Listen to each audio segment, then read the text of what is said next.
to our special coverage of the day, the first day in the day. High-stakes diplomacy is underway as J.D. Vance arrives in Pakistan for crucial talks with Iran aimed at ending the U.S.-Israeli war with Iran. Washington says it hopes for positive results, but Donald Trump is warning that U.S. strikes could intensify if diplomacy fails. At the center of the negotiations are Iran's nuclear ambitions and the future of the Strait of Hormuz, while tensions continue to ripple across the region.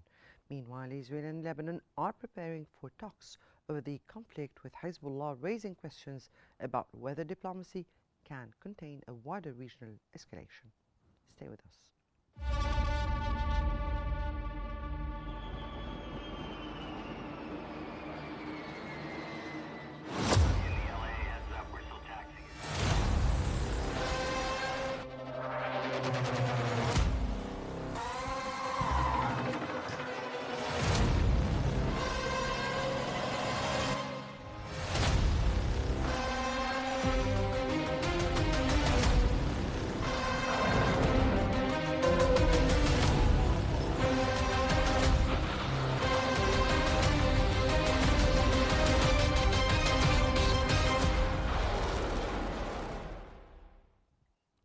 U.S.-Iran talks are to begin in Islamabad today, with the Iranian delegation already in the Pakistani capital.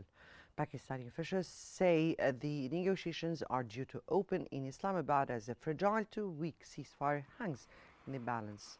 U.S. Vice President J.D. Vance arrived in Pakistan, where he is leading a U.S. delegation to participate in peace talks with Iran's delegation, led by Parliament Speaker Mohammad Baqir Qalibaf and including Foreign Minister Abbas Araghchi, arrived overnight ahead of the talks. Pakistani Prime Minister Shehbaz Sharif announced the meeting in a televised address, while officials confirmed heavy security arrangements in the capital as preparations intensified. Media reports say the talks come at a sensitive moment, with continued Israeli strikes on Lebanon adding fresh strain to the truce and complicating efforts to turn the current pause into a broader diplomatic breakthrough.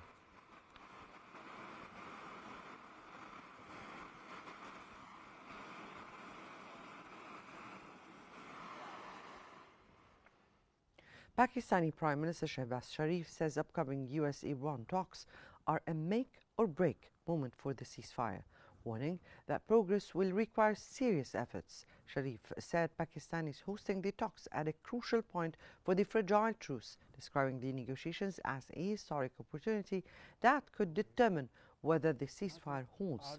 He further cautioned that the path forward will not be easy, as disputes remain over ceasefire terms, Lebanon sanctions, and the Strait of Hormuz. Islamabad तशरीफ ला रही हैं, जहां पर अमन के क़याम के लिए. Meanwhile, Axios said Lebanon and the United States have asked Israel for a temporary pause in attacks as a goodwill step before talks due on Tuesday. According to Axios, Beirut and Washington want a temporary halt in Israeli strikes ahead of the planned negotiations in an effort to create space for diplomacy. The Lebanese presidency has also said the United States will act as mediator between Lebanon and Israel as international and Arab contacts led by Palestinian Joseph Aoun push for a ceasefire first and then a negotiating track.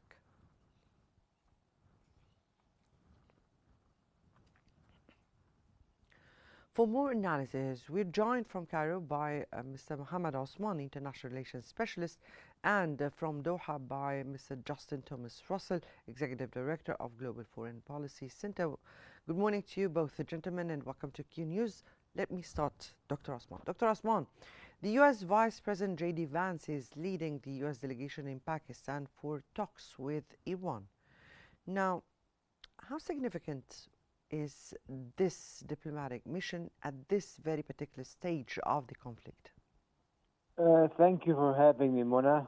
Greetings to you, your guest, and the dear audience. Of course, it seems that this, ironically, might be the most serious round of negotiations between Iran and the United States, despite it being in the wake of the most vicious war between both countries, and it also taking place under a very fragile temporary ceasefire agreement, a truce basically, that without any guarantees that it will be extended or that the war has been conclusively terminated.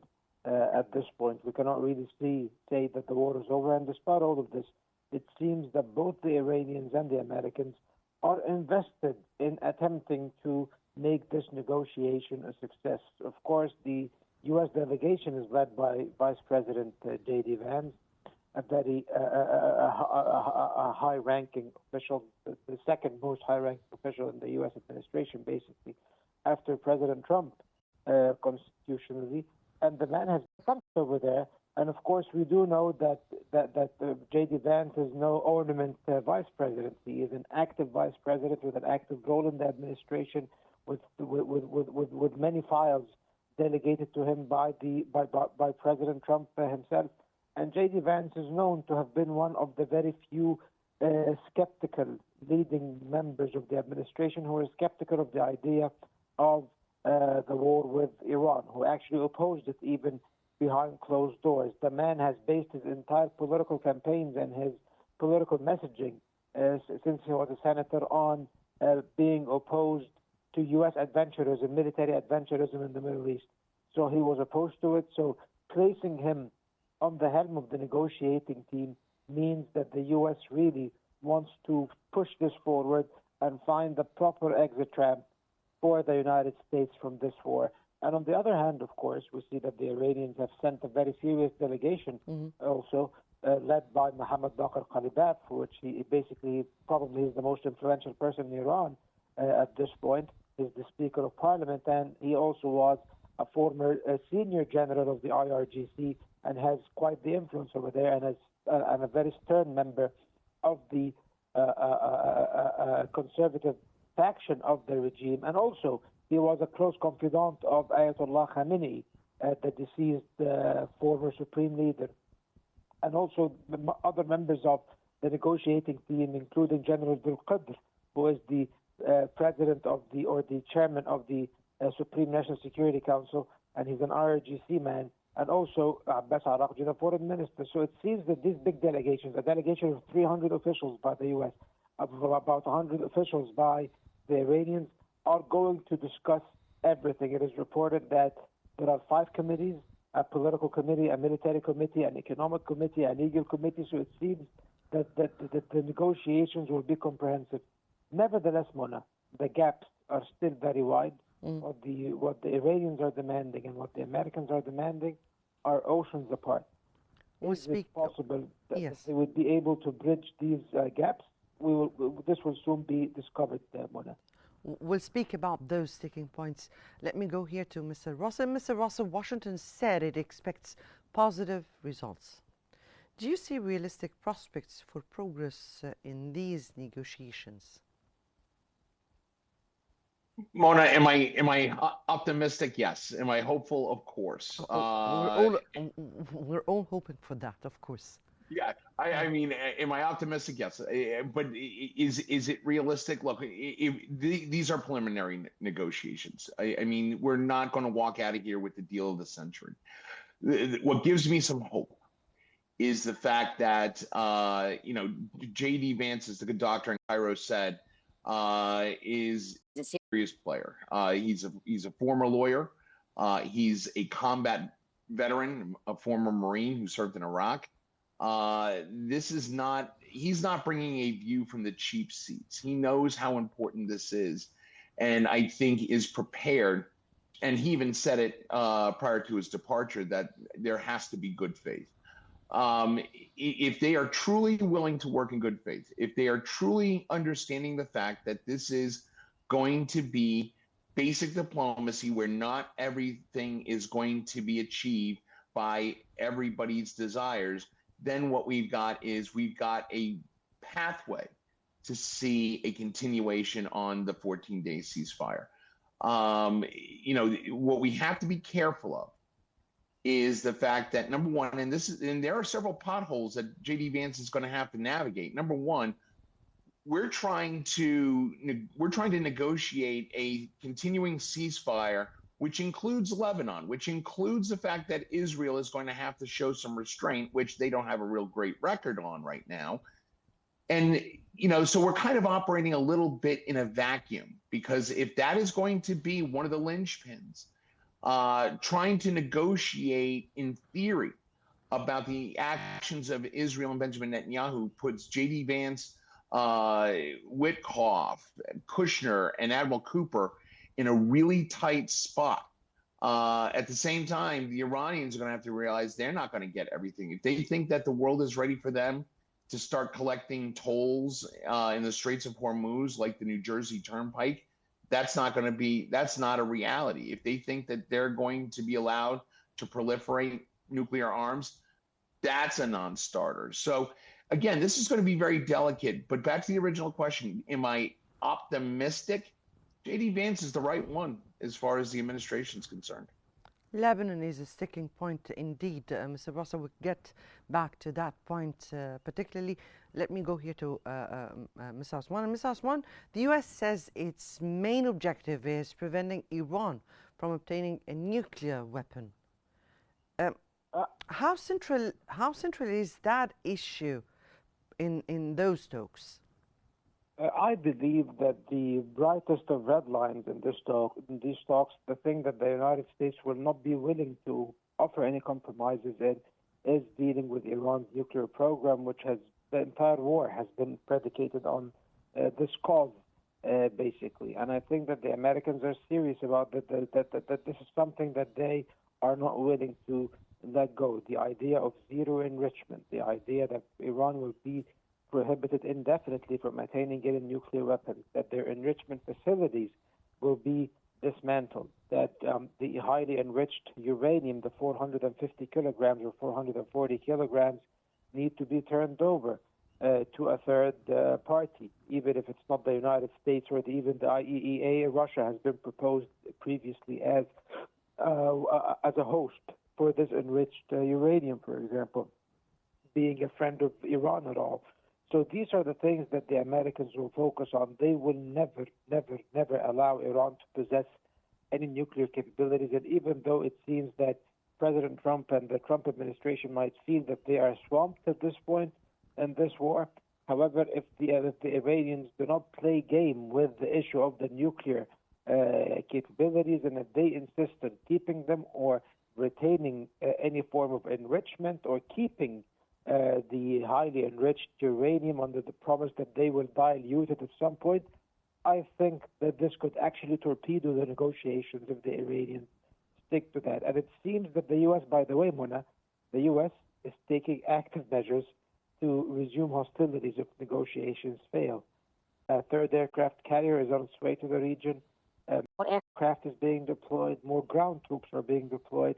So it seems that, God forbid, if these negotiations fail, the next round of fighting will even be more violent and more brutal. And I think the Iranians understand that. On the other hand, I do believe that the Iranians at some point might be willing to give up their nuclear capabilities, but logically they will need very stern guarantees that aggression will not be renewed, that there will be sanction relief, that they will be very well compensated by unfreezing their assets, which are worth about $200 billion, that relations can be normalized, economic relations between Iran and the world.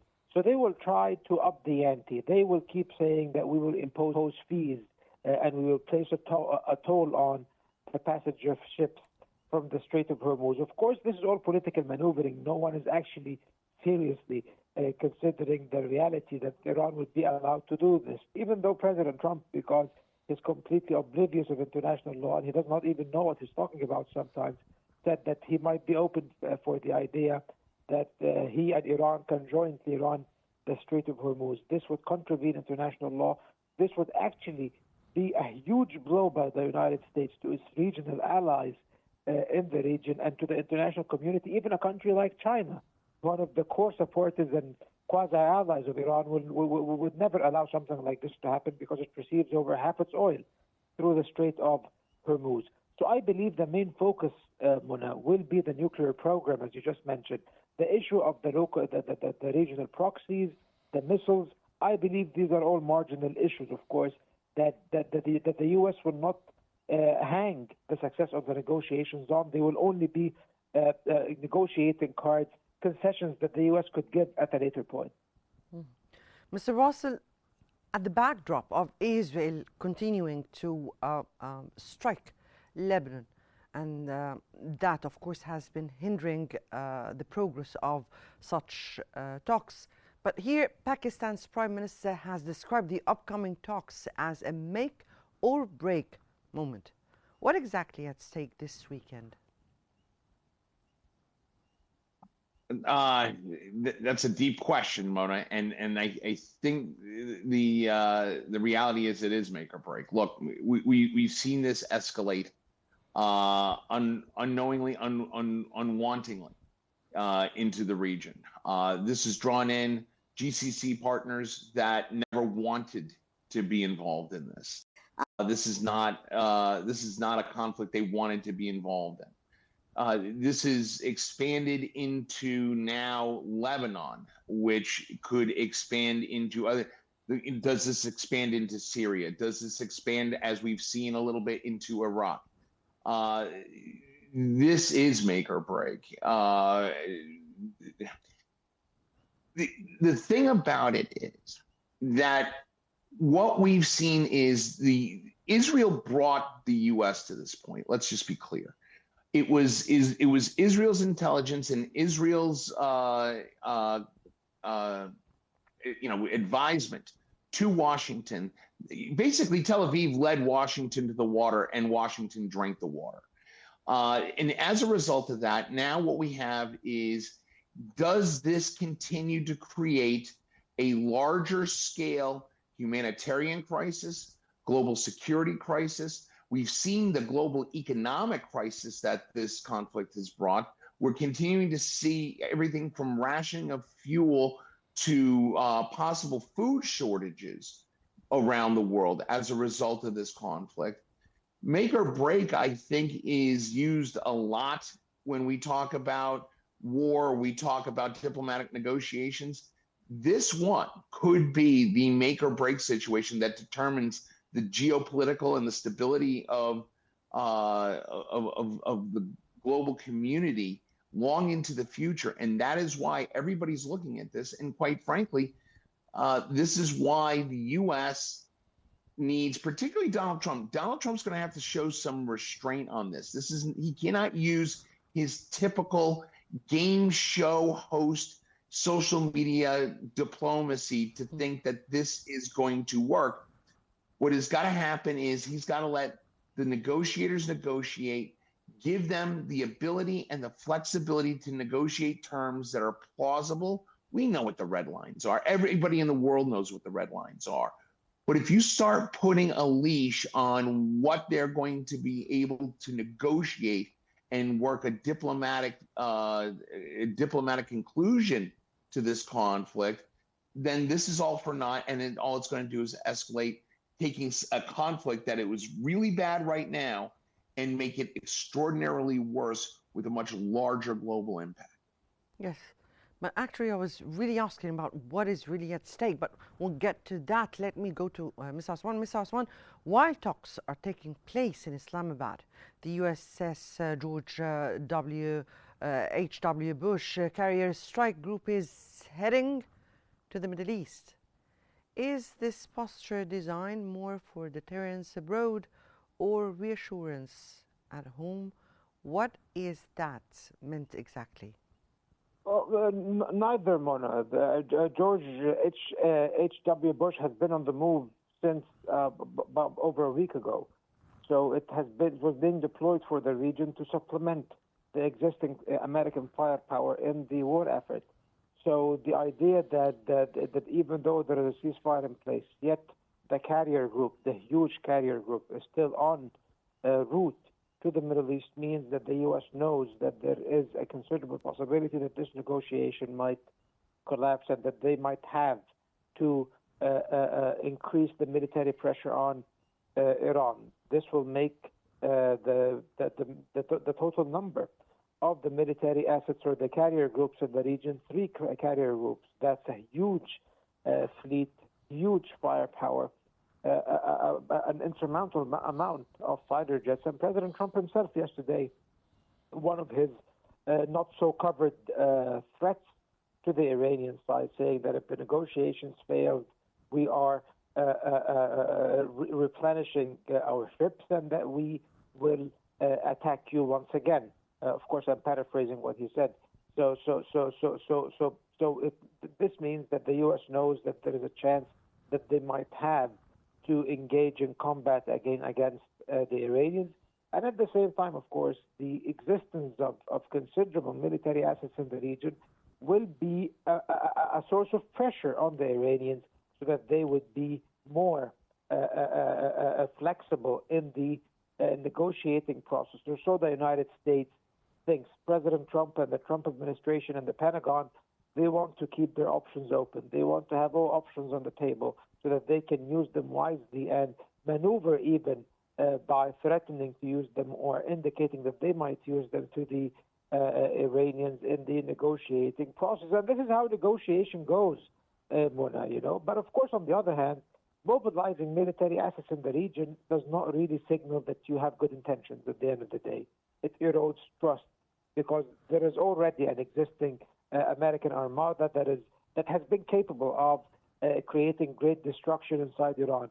So increasing the military assets in the region does not really signify that you are serious about negotiations, even though I'm sure that the U.S. is very serious about this negotiations. So it basically creates a form of conflicting messaging of some sort. But at the end of the day, of course, what will determine the negotiations is the substance and the will on the side of both the Americans and the Iranians. And both need to be very flexible and both need to be ready to present very considerable concessions and to basically forget about the idea of the zero-sum situation. I think this applies to the Americans and it also applies to the Iranians.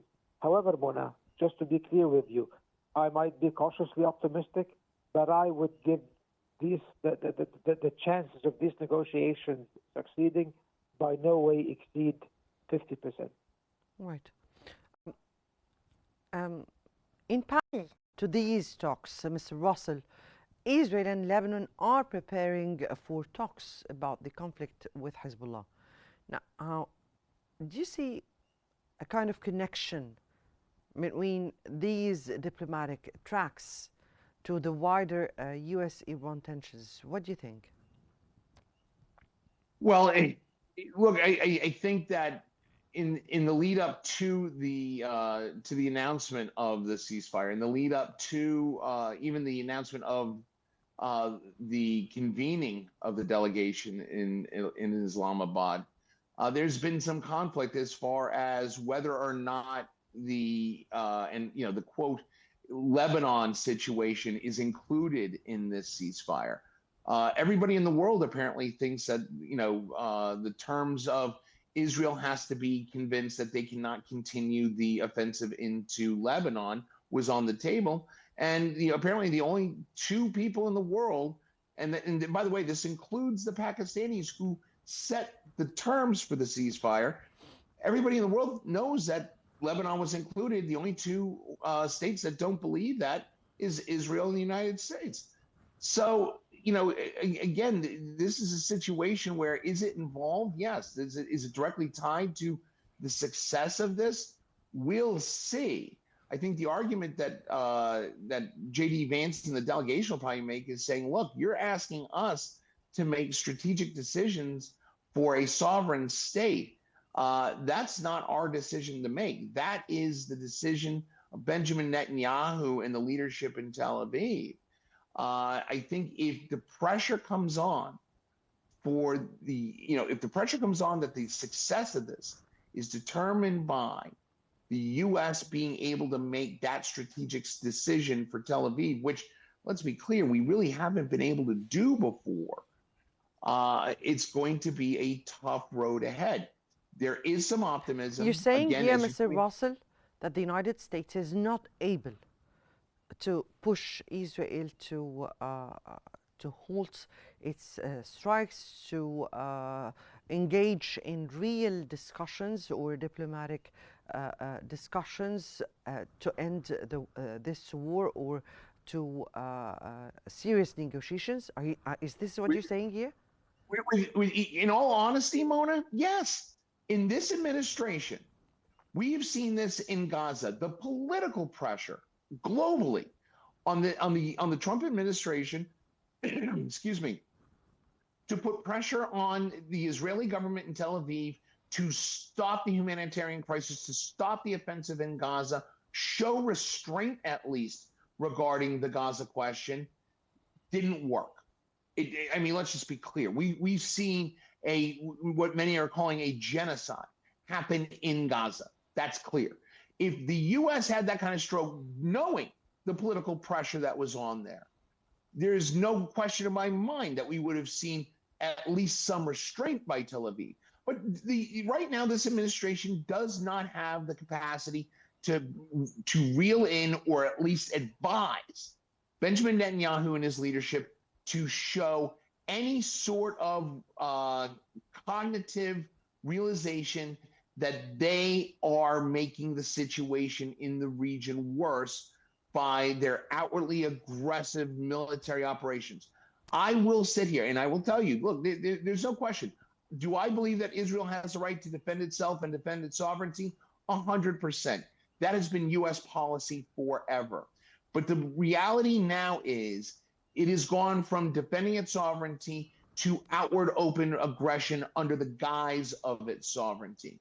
And now what has happened is Tel Aviv has brought the U.S. into this conflict with Iran, claiming that it was an immediate and direct threat to not only their security standing, but the U.S.'s security standing, which is categorically untrue. The U.S.'s own intelligence community basically came out in an open source briefing and said, this is not an imminent threat from Iran that we're facing. You can't magically sprinkle pixie dust on uranium and make a magical intercontinental ballistic nuclear missile. So that being the case, we've seen the global picture. We've seen this TV show before where everybody expects the U.S. to tell Benjamin Netanyahu and the Israeli government to do something like show restraint, and it's gone on deaf ears. The one sliver of hope that I have is that Israel is going to be talking to Lebanon, that Benjamin Netanyahu and Joseph Aoun's government are going to come together for some negotiations. However, that is leaving it up to Benjamin Netanyahu yet again. If they continue this assault on Lebanon, if they continue this continued expansion in the West Bank, this is not going to stabilize the region. And that is probably going to unravel any sort of potential success, not only from this discussion between the U.S. and Iran in Islamabad, but this could possibly unravel security in the region. And you had asked me before, Mona, and I just want to touch on this if I can real quickly. You'd asked me, what's at stake here? What's at stake here is the current geopolitical standing. The U.S. has a lot to lose right now. They have a standing as the greatest military superpower, arguably. They have a standing of the great global economic partner, and that has been downgraded severely. We have lost standing in this. We are continuing to lose credibility in the global community as being a good faith player. The ones who are winning are our biggest adversaries, China and Russia. That's what's at stake here. The U.S. has to reestablish itself as a serious player at the table and not one to be drawn in, that we will look at diplomacy as a solution to a conflict rather than using Twitter diplomacy and armed aggression. That's what's at stake here, Mona. Right. So Russell, it also raises big question mark about the United States as a super, as you described, a power and its ability to pressure Israel to halt de-escalation, and that also put at stake the credibility of the US as a superpower. I'll get back to you, Mr. Russell. Let me go to Mr. Osman. Mr. Osman, Iran warned of strong responses after calling recent Israeli strikes on Lebanon a blatant violation. Could Lebanon become the arena for indirect escalation between Israel and Iran? So it seems that it is, Mona. And it seems also that there was a lot of uncertainty surrounding the clauses of the ceasefire deal, basically, and the provisions of the ceasefire deal, because the Iranians and even the Pakistani mediators have insisted that Lebanon was part of the de-escalation or the ceasefire deal in the region, while the Israelis and the Americans insisted that Lebanon was not a part of the agreement. However, sources have indicated that President Trump agreed that Lebanon would be part of the agreement, but then when he spoke, alluding to what Mr. Russell was mentioning about the dynamic of the relationship earlier, when he spoke to Netanyahu, Netanyahu convinced him to basically leave Lebanon out of the ceasefire. So, of course, this created an impasse that nearly created a crisis that would have ended the political process or the negotiating process before it even began. And it does remain a sticking point at this point, but it seems that the Iranians have backed down, Mona. They said that they would, under no circumstances, negotiate with the Americans while Lebanon is being pummeled and bombarded. Guess what? Lebanon is being eviscerated as of a few minutes ago, yet the Iranian and the American delegations will sit and negotiate this afternoon in Islamabad, because at the end of the day, Iran will not really put everything on the line because of one of its proxies, because of Hezbollah. No matter how valuable Hezbollah and Lebanon is to them, it will always be a bargaining chip and nothing more for the Iranians, and this is my core belief. Despite many disagreeing with me, I don't believe that the Iranians will jeopardize these talks totally because of Lebanon. So unfortunately, what has happened is now the Iranians back down, threatening that they would only retaliate if the southern suburbs or Beirut is targeted. Indeed, the Israelis have been pressured not to target Beirut by the Americans, and they haven't. Yet they are still carrying out their strikes on southern Lebanon, and their invasion, which is even more important and dangerous, Mona. Bint Jbeil, the second largest town in southern Lebanon, a town of great strategic value, and also a city that holds high symbolism, because in 2006, Hezbollah defeated Israeli forces trying to take over or capture Bint Jbeil. Now this town is completely besieged by the Israelis, and it's about to fall. So it seems that the Israelis are moving forward with their occupation of the southern Litani area, which is basically about 10% of the entire territory of Lebanon. And it seems that the Iranians cannot do much to prevent that at this point. And at the same time, the Americans and the Lebanese government and the Israelis, for the first time in decades, are now engaging in direct negotiations under U.S. auspices. It will begin, which means that a separate U.S.-Israeli-Lebanese settlement can be achieved maybe at some point, hopefully at least, but completely separated from the negotiations on Iran. And this, of course, has its political meanings, which is that Lebanon from now on will have a separate fate that will not be tied to the Iranian side. Maybe that's on the good side. However, on the bad side, it's not really clear whether the Americans are ready to apply enough pressure on the Israelis so that they would scale back their attacks and eventually abide by a ceasefire and withdraw from the Lebanese territories they have occupied in exchange for maybe a disarmament of Hezbollah or a scaling back of its forces in the near future, since now it is under insurmountable pressure with the dwindling Iranian support by virtue of everything, by virtue of Iran being bombed and Iran being in negotiations with the U.S., and also by virtue of the Lebanese government and the Lebanese political spectrum, most of it at least now, turning against Hezbollah essentially, Mona. Yes, yes, that was Mr. Mohammed Osman, International Relations Specialist, and Mr. Justin Thomas Russell, Executive Director of Global Foreign Policy Center. We thank you both, gentlemen, for those very insightful analysis. And I guess that brings us to the end of this special coverage. Many thanks for watching, and stay tuned for more updates here on Qnews.